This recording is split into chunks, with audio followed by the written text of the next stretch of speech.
make money, make more or spend less. Okay. So recently I was moving one of my properties and everybody around me, all right, with good intentions, had proposed these very expensive moving companies.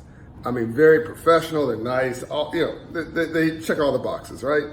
But it just didn't make sense to me why something should cost $25,000. I'm not moving an office building, I was moving a piece of property. So I was like, no, I'm not paying that. And everybody around me, all my advisors, they meant well. No, John, this is, we should do this, and for what reason? Why? Why is this so expensive? I don't get it. Like, the math doesn't work to me. It's hard to make the money, but it's even harder to keep it. Everybody's trying to separate you from your wallet. When you get up in the morning, there's a mission for everybody around you, well-intentioned, to separate you from your wallet. The retail store trying to get some money from you, the gas station trying to get some money from you, the nail salon trying to get some money from you, the house cleaners trying to get some money from you, the utility companies trying to get some money from you, the mobile phone companies trying to get some money from you. You go to lunch, they trying to get some money from you. Put how many ways, folks, out of good intentions, put in the notes, right? How many ways out of good intentions are folks trying to separate you from your wallet, right?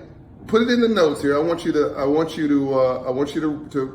tell me how many ways are folks trying to separate from you. So if you, what's my point? If Ambassador Andrew Young, my mentor, Dr. King's right arm in the civil rights movement, who built Atlanta into the international city it is today, said to live in a system of free enterprise and not to understand the rules of free enterprise must be the very definition of slavery. And I basically said in the book, the memo, that we're not dumb and we're not stupid. It's what we don't know that we don't know that's killing us, but we think we know, right? And I'm tripping here because I wanted to show you the copy of this, the title of this book. Anyway, that's the book I want you to read, the memo, right? It's you're not dumb and you're not stupid. It's what you don't know that you don't know that's killing you, but you think you know.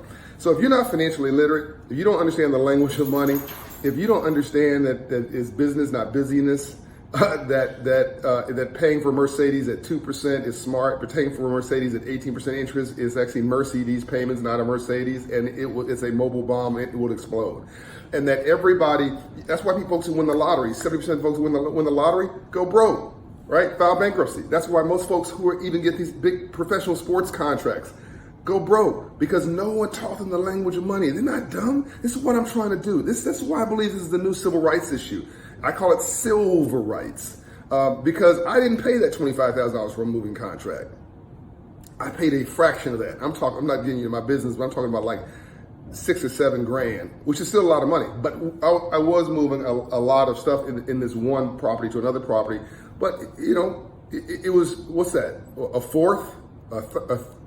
fifth of the original proposal, and like 3 companies proposed these enormous amounts of money. So that money now that I've saved can go for my family. It can be repurposed to buy some property. I can go buy some stock. I can burn it if I want to. I can take my family on a vacation or just save it. Stop letting folks play you, and stop just accepting the first thing that comes out of somebody's mouth as the so-called truth. Do your own research, get your own wisdom, understand that with the best of intentions, folks are trying to separate you from your wallet. They want what you got. And the one thing that will always be on time is somebody presenting you with a bill. Like the work, they'll put you on a contract. And by the way, don't pay it all up front. My man, Sir James, taught me a lot about financial literacy. Don't pay it all up front. Pay a deposit up front, maybe 50%. Pay the rest when it's over, when the job's done, because then there's no incentive. You pay it all up front. There's no incentive with the folks that do the job. They can pay you your money and make you wait. Another one of my boys had his car in the shop, and he unfortunately gave the man the money up front. And the dude let his car sit there for weeks, right? There's no incentive, right? Now he's trying to get his car back or his money back, and the guy has already floated his money. I'm gonna do a whole video on this. Folks, floating your money.